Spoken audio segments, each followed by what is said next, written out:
नमस्कार, मैं हूं संजय शर्मा। आप देख रहे हैं 4 PM महाराष्ट्र। राहुल गांधी इन दिनों जो हमले कर रहे हैं, शायद मोदी जी वो संभल नहीं पा रहे। एक के बाद एक घटनाएं ऐसी हो रही हैं कि मोदी जी परेशान हैं, बेचैन हैं। लोकसभा में जाने की हिम्मत नहीं जुटा पाए। अभय द्विवेदी जी से मैंने बातचीत की, जानने की कोशिश करी कि इसका अंजाम क्या होगा, और ये समझने की कोशिश करी कि बंगाल में अगर कांग्रेस और ममता अलग अलग हैं तो क्या होगा। इन राजनीति का परिणाम। रोचक बातचीत है। 4 PM महाराष्ट्र को सब्सक्राइब करिए, ज्वाइन करिए। चलते हैं अभय द्विवेदी जी के पास। 4 PM न्यूज नेटवर्क में बहुत बहुत स्वागत है अभय द्विवेदी जी आपका। कमाल है, पार्लियामेंट जो है, संसद है, सबसे बड़ा मंदिर होता है लोकतंत्र का, जहां जो भी सांसद चुन के जानता जाता है वो हम सबका भाग विधाता होता है। वो बताता है कि देश चलेगा कैसे, कानून कैसे चलेंगे, सिस्टम कैसे चलेगा, कहाँ किस विभाग को कितना पैसा मिलेगा, सब कुछ वो तय करता है। कोई सांसद प्रधानमंत्री पर हमला करेगा पार्लियामेंट के अंदर, ये बात कल्पना से भी परे है। हो ही नहीं सकता। मैं मान ही नहीं सकता कि कोई सांसद इस हद तक मानसिक कुबुद्धि का हो जाए कि वो जाके प्रधानमंत्री पर हमला कर दे। लेकिन लोकसभा अध्यक्ष कह रहे हैं कि प्रधानमंत्री पर हमला हो सकता था, इसलिए मैंने प्रधानमंत्री से कहा कि वो सदन में ना आए। दरअसल कल सुबह जब राहुल गांधी ने कह दिया कि मुझे लग रहा है कि प्रधानमंत्री आएंगे नहीं संसद में, और उसके बाद वो नहीं आए, तो बहुत मजाक उड़ी कि राहुल गांधी ने पहले कह दिया वो नहीं आए। बताना मोदी जी को चाहिए था। लेकिन सफाई दी स्पीकर ने कि महिला कांग्रेस के विपक्ष की जो महिला सांसद थी, मोदी जी जहां बैठते वहां तक ऐसे आगे आ गई थी कि लग रहा था कि महिलाओं को आगे करके हमला किया जाएगा। और ये बात तिवारी जी ने, सांसद मनोज तिवारी ने कही। प्रियंका गांधी ने कहा महिलाओं से इतना डर लग रहा है, अभी 10% है, 33% हो जाएंगी तो पता चलेगा। लेकिन स्पीकर का यह कहना कि संसद में प्रधानमंत्री पर हमला हो सकता था इसलिए वो नहीं आए, तो ये बात तो हमेशा जारी रहेगी। जिसको आज हमला करना है वो 2 दिन बाद भी करेगा, वो 10 दिन बाद भी करेगा, अगला सत्र चलेगा तब करेगा। तो प्रधानमंत्री जी क्या आएंगे नहीं? क्या लग रहा है ये जो स्क्रिप्ट लिखी गई है वो बड़ी झोल वाली स्क्रिप्ट है, और इससे मजाक किसकी उड़ेगी? स्पीकर की उड़ेगी या खुद प्रधानमंत्री की उड़ेगी कि महिलाएं उन पर क्यों हमला करने लगेंगी? ऐसा क्या प्रधानमंत्री जी ने किसी की भैंस खोल ली है? वो भले ही कहते रहे मुसलमान भैंस खोल के ले जाएंगे, लेकिन उन्होंने तो किसी की भैंस नहीं खोली है। तो ये सब नाटक किया क्यों गया? देखिए, एक बार फर्ज कर लीजिए कि ये बात सही है कि प्रधानमंत्री पर सदन में हमला होने वाला था और उसकी जानकारी सदन के जो अध्यक्ष थे ओम बिरला साहब, उनको प्राप्त हो गई और उन्होंने प्रधानमंत्री को चेतावनी दे दी। इसलिए प्रधानमंत्री आत्मरक्षा में सदन में नहीं आए। साथ में लोकतंत्र की भी रक्षा हो गई। अगर प्रधानमंत्री पे हमला हो जाता तो लोकतंत्र के ऊपर दाग लग जाता, तो वो भी, लोकतंत्र भी बच गया और प्रधानमंत्री भी बच गए। एक पंथ दो काज हो गए इसमें। तो जब ओम बिरला साहब को पता है और वो उन महिला सांसद को भी जानते हैं जिनको आगे करके प्रधानमंत्री के ऊपर हमला किया जाना था, उन्हें पूरी साजिश का पता है, पूरी कॉन्स्पिरेसी का पता है, तो क्या केवल वो बयान देके ही रह जाएंगे? उनको चाहिए कि उन सांसदों के खिलाफ एफआईआर दर्ज कराएं और उस साजिश की पूरी तरह जांच हो। उसके लिए एक एसआईटी गठित की जाए। वो लोकसभा अध्यक्ष हैं, सदन के अंदर उन्हीं का शासन चलता है। वो एक एसआईटी गठित करें, योग्य और काबिल पुलिस अफसरों की, सदन के कुछ अधिकारियों के साथ में मिलकर, और इस साजिश की बाकायदा, इस साजिश के जर्रे-जर्रे की, इस साजिश के एक-एक परत की जांच हो और सारे देश के सामने उसका खुलासा किया जाए। भाई, प्रधानमंत्री को अगर आतंकवादियों से खतरा है, प्रधानमंत्री को अगर अपराधियों से खतरा है, प्रधानमंत्री को अगर देश विरोधी शक्तियों से खतरा है, तो वो एक अलग सीन बनता है। लेकिन प्रधानमंत्री को अगर सदन के अंदर सांसदों से खतरा है, तो फिर वो कुछ और ही बात बनती है। वो तो ऐतिहासिक बात है। ऐसा दुनिया के किसी भी लोकतंत्र में आज तक, किसी भी संसद में, किसी भी विधानसभा में आज तक कभी हुआ नहीं है। किसी ने किसी के खिलाफ कभी रपट नहीं लिखाई। अच्छा, दूसरे, जब प्रधानमंत्री को जिस दिन भाषण देना था उस दिन वो नहीं आए भाषण देने के लिए। अच्छा, उस दिन तो ये बात कही नहीं गई।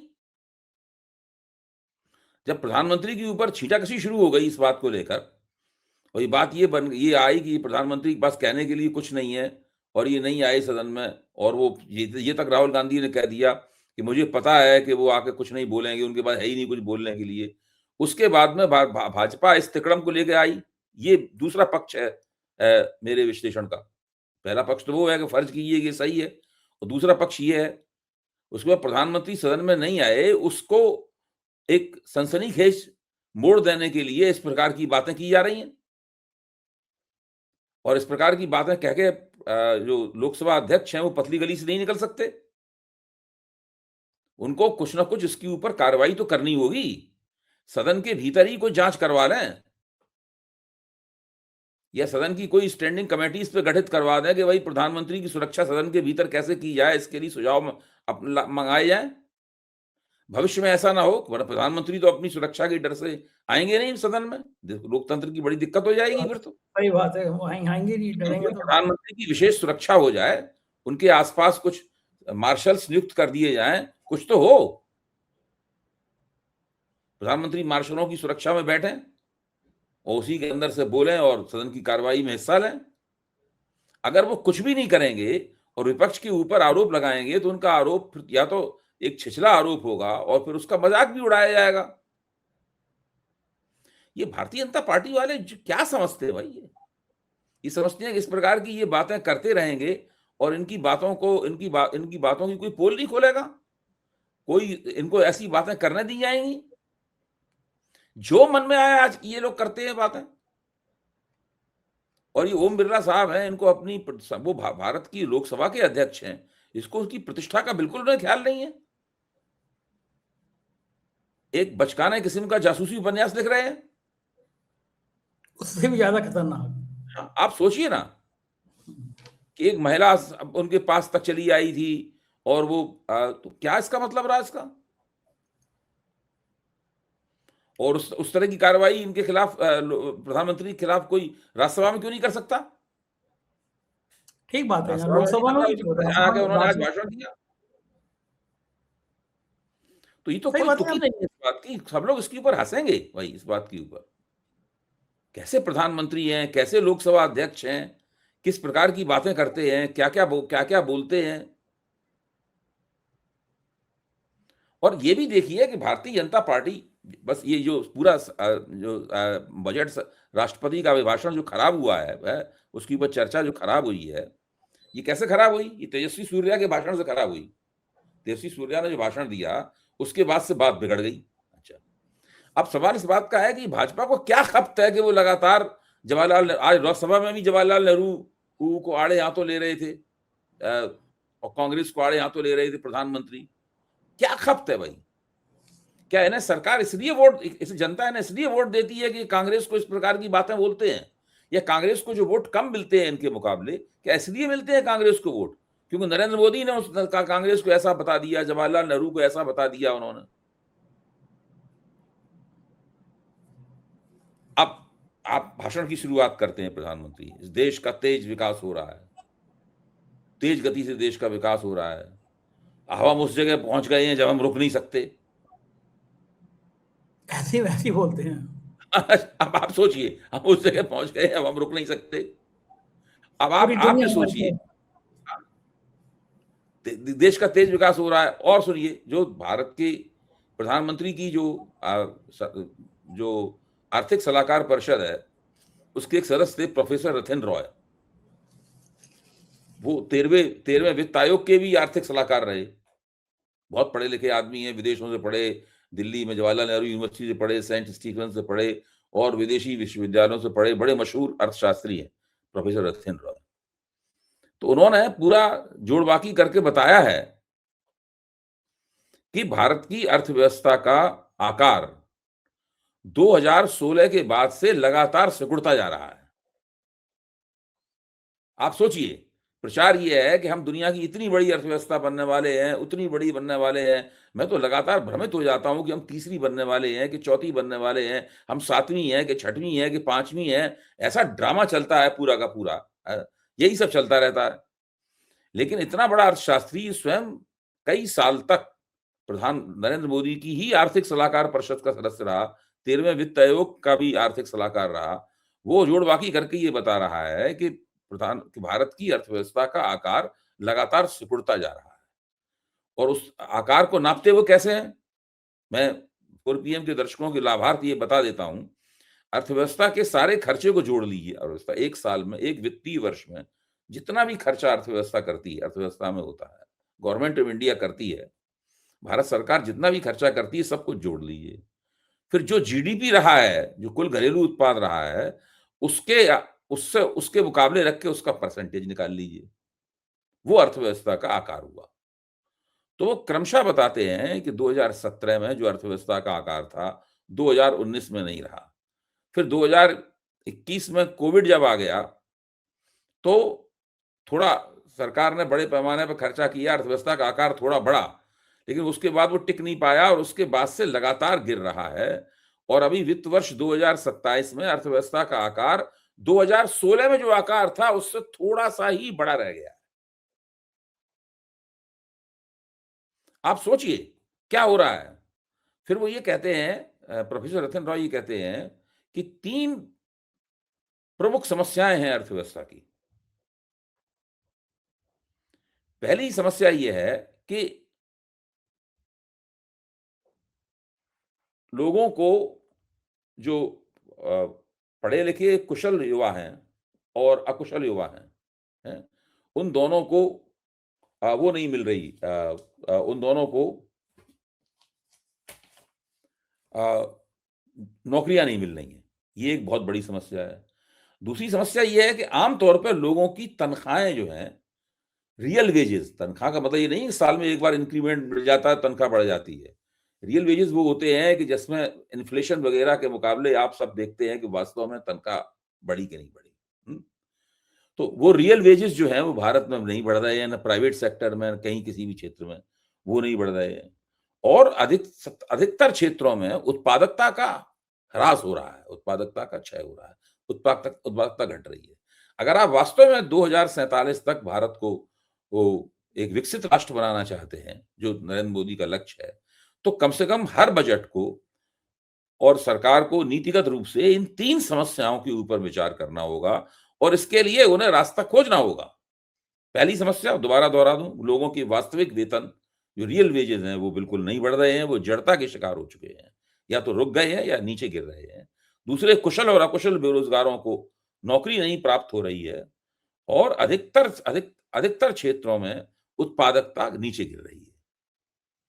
सरकार ने ना इस बजट में इसकी कोई फिक्र की है, ना वो इस बात की कोई फिक्र करती है। अर्थव्यवस्था श्रिंक होती चली जा रही है। जिस देश की अर्थव्यवस्था श्रिंक हो रही है, वो आगे 20 वर्ष में जाकर कैसे वो विकसित राष्ट्र बन जाएगा? लेकिन प्रधानमंत्री लगातार ये कहते रहते हैं, हम बहुत तेज गति से विकास कर रहे हैं और अब हम रुक नहीं सकते। तो ये सब जो होता रहता है, लगातार आप झूठ बोल रहे हैं, लगातार गुलाबी तस्वीर आप कर रहे हैं। अब झूठ की स्थिति ये आ गई है कि लोकसभा अध्यक्ष, प्रधानमंत्री सब मिलके झूठ बोल रहे हैं। और एक ही काम है, राहुल गांधी को गाली दो और कांग्रेस को गाली दो, जवाहरलाल नेहरू को गाली दो, गांधी नेहरू परिवार को गाली दो, सबको गाली देते रहो। अच्छा भाई, नेहरू ने बिगाड़ा क्या है? तकलीफ क्या है इनको नेहरू से? नेहरू को नाम ले रहे कि इतना ज्यादा क्यों हमेशा जब भी पार्लियामेंट चलेगी नेहरू जी जरूर आ जाएंगे? उसका कारण है, उसका कारण एक आध बार बता भी चुका हूं, कई बार बता चुका हूं। देखिए, नरेंद्र मोदी राष्ट्रीय स्वयंसेवक, सब लोग जानते हैं कि इन लोगों को सत्ता से वंचित केवल कांग्रेस कर सकती है। बाकी क्षेत्रीय शक्तियां हैं, इनके एक राज्य की ताकतें हैं, वो नहीं कर सकती। अब कांग्रेस के 50 के करीब सांसद थे, दूने हो गए, उसी में देखिए कहां घट के आ गए। कांग्रेस ही इनको हरा सकती है और कांग्रेस का नेतृत्व जो है वो एक नेहरू गांधी परिवार के हाथों में है। गांधी परिवार के पहले नेता थे वो जवाहरलाल नेहरू थे, जो कि बहुत लंबे अरसे तक देश के प्रधानमंत्री रहे। उनको श्रेय दिया जाता है कि उन्होंने भारतीय लोकतंत्र की नींव रखी और राष्ट्र निर्माण की प्रक्रिया को बहुत ही शुरुआती दौर में, संकट के समय था, उसको उन्होंने बहुत आगे बढ़ाया। उनका बड़ा सम्मान है राष्ट्रीय अंतर्राष्ट्रीय स्तर पर, उनकी मृत्यु के बाद भी। तो वो सोचते हैं कि जब हम इनके ऊपर हमला करेंगे तो ही हम केवल अपनी सत्ता को सुरक्षित रख सकते हैं। इसलिए कांग्रेस पे हमला करना और नेहरू गांधी परिवार पे हमला करना इनकी प्रमुख नीति है। इनके खिलाफ वो एक नैरेटिव हमेशा चलाते रहते हैं। बाकी लोगों के खिलाफ भी चलाते हैं नैरेटिव, लेकिन वो जानते हैं कि वो पूरी की पूरी सीट भी जीत जाएंगे अपने प्रांत में, तो भाजपा को नहीं हरा पाएंगे। भाई, कांग्रेस की 100 सीटें हो गई हैं, आप कल्पना कीजिए कांग्रेस की अगले चुनाव में 50 सीटें और बढ़ जाती हैं, तो 50 सीटें कहां से आएंगी? वो क्षेत्रीय ताकतों से ना आएंगी, वो तो बीजेपी के खाते से आएंगी 50 सीटें। तो बीजेपी आज जो 240 है वो घट के 190 पे आ जाएगी और सत्ता से बाहर हो जाएगी। यही यही कारण है कि वो राहुल गांधी पे इतना, कारण तो यही है। अरे हाँ। जिस तरह राहुल गांधी ने ये इस बार चीन का मुद्दा उठाया है, सेना प्रमुख की किताब के हवाले से उठाया है, आपको क्या लगता है जो बीजेपी का कोर वोट बैंक है, जो प्रबल समर्थक है, उसके मन में इसका असर होगा? देखिए कोर वोट बैंक जो है, कोर वोट बैंक पे शायद इसका असर इतना ना हो। कोर वोट बैंक 2-3 ऐसी घटनाएं हुई हैं जिनकी वजह से कोर वोट बैंक भाजपा से थोड़ा बिदका है। एक बात से तो कोर वोट बैंक वो तब बिदका था जबकि ट्रंप ने घोषित कर दिया था कि ऑपरेशन ऑपरेशन सिंदूर जो है उसने संघर्ष विराम कराया।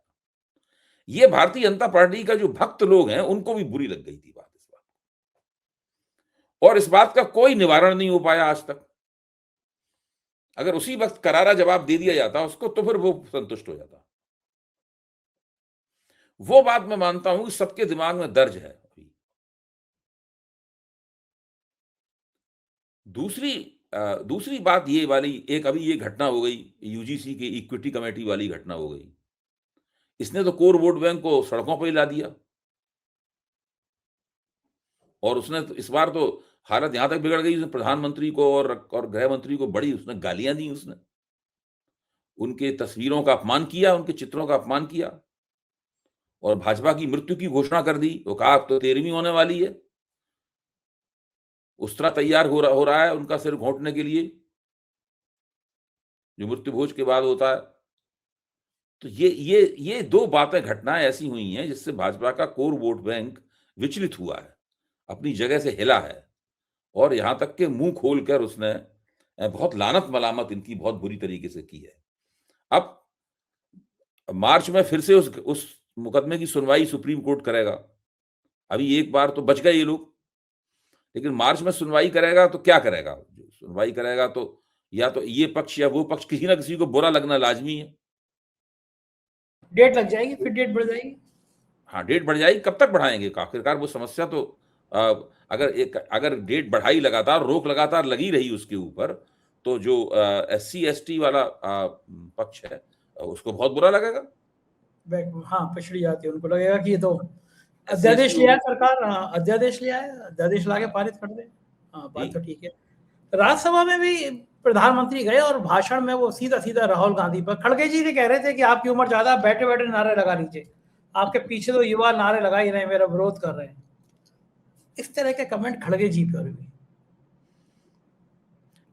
देखिए थोड़ा सदन में थोड़ी नारेबाजी, थोड़ी नोक झोंक, थोड़ा कागज वागज कभी फेंकना, थोड़ी अनुशासनहीनता, ये बीजेपी जब विपक्ष में थी तो किया करती थी।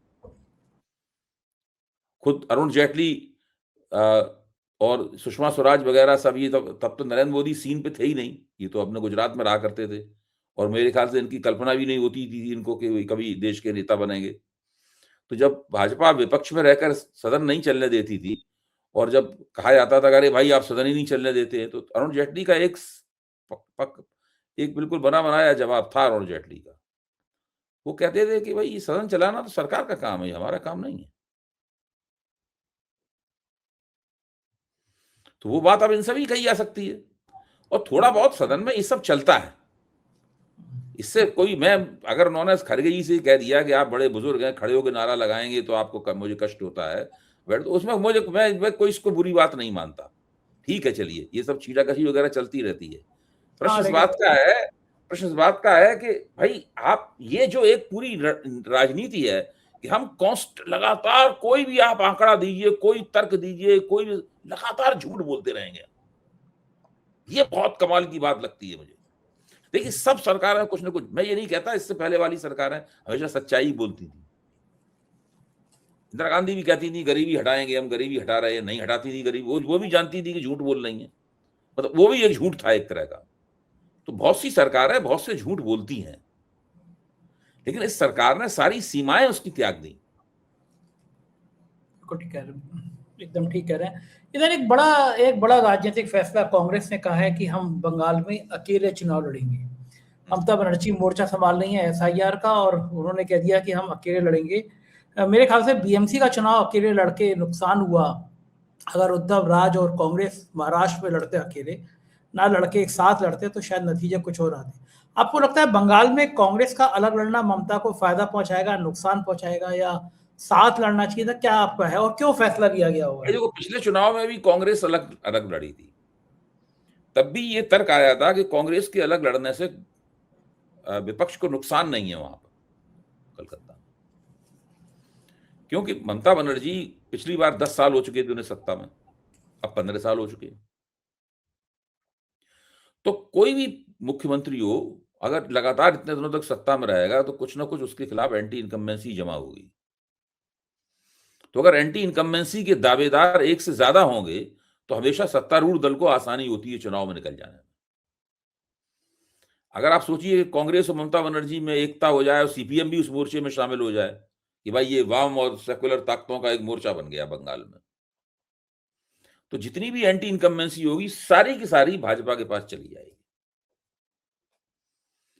जरूरी नहीं भाजपा चुनाव जीते, लेकिन भाजपा मेरे ख्याल से ज्यादा ताकतवर पार्टी बनकर उभरेगी बंगाल में। लेकिन ममता बनर्जी को यह चिंता तो है ही कि भाई भाजपा जिस तरीके से बड़े पैमाने पर ज्ञानेश कुमार जी के जरिए वोट कटवा रही है, जब वोट काटे जाएंगे तो कम से कम 10% वोट जोड़े जाएंगे। आज ही मैंने एक विशेषज्ञ से बातचीत की है, उन्होंने बताया कि भाजपा का पूरा लक्ष्य ये है कि 10% वोट जोड़ के हरा देना ममता बनर्जी को। तो वो ममता बनर्जी की चिंता है, ममता बनर्जी लगी हुई है उस चिंता का निराकरण करने में, संघर्ष कर रही हैं, सुप्रीम कोर्ट में काला कोट पहन के उतर गई। अच्छा, आपको क्या लगता है कि अगर बंगाल चुनाव हार गए, ममता बनर्जी हार गई, तो विपक्ष बिल्कुल खत्म हो जाएगा ना? बिल्कुल मनोबल खत्म हो जाएगा ना विपक्ष? अगर बंगाल में ममता बनर्जी चुनाव हार गई तो आप ये मान लीजिए कि एसआईआर वाला हथकंडा जो है वो फिर परफेक्ट हो गया। अगर वो हार गई चुनाव, मैं एक छोटा सा आंकड़ा देना चाहता हूं। वो आंकड़ा कहाँ मैंने लिख के रख दिया, आज ही मैंने लिखा था। पूरे देश में ये हो जाएगा कि फिर तो एसआईआर के जरिए फिर यूपी हो या कहीं का भी हो, चुनाव कहीं का भी जीता जा सकता है ना? बिल्कुल भरोसा। जी। आप देखिए एसआईआर चल रही है बंगाल में, तो बंगाल में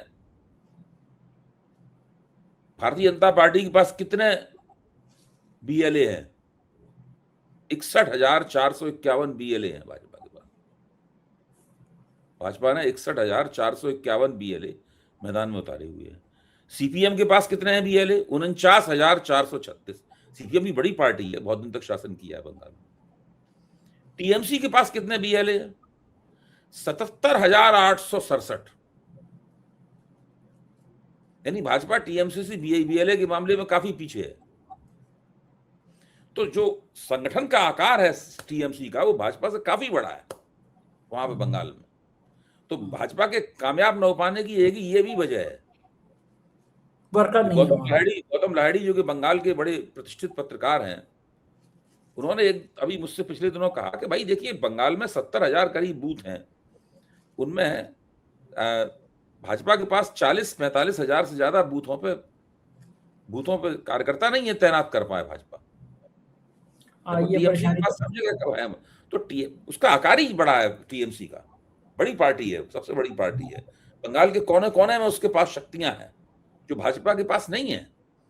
दूसरे, भाजपा के पास बंगला बोलने वाला, बंगला की संस्कृति में पगा हुआ कोई नेता नहीं है लोकप्रिय जो ममता बनर्जी का मुकाबला कर सके।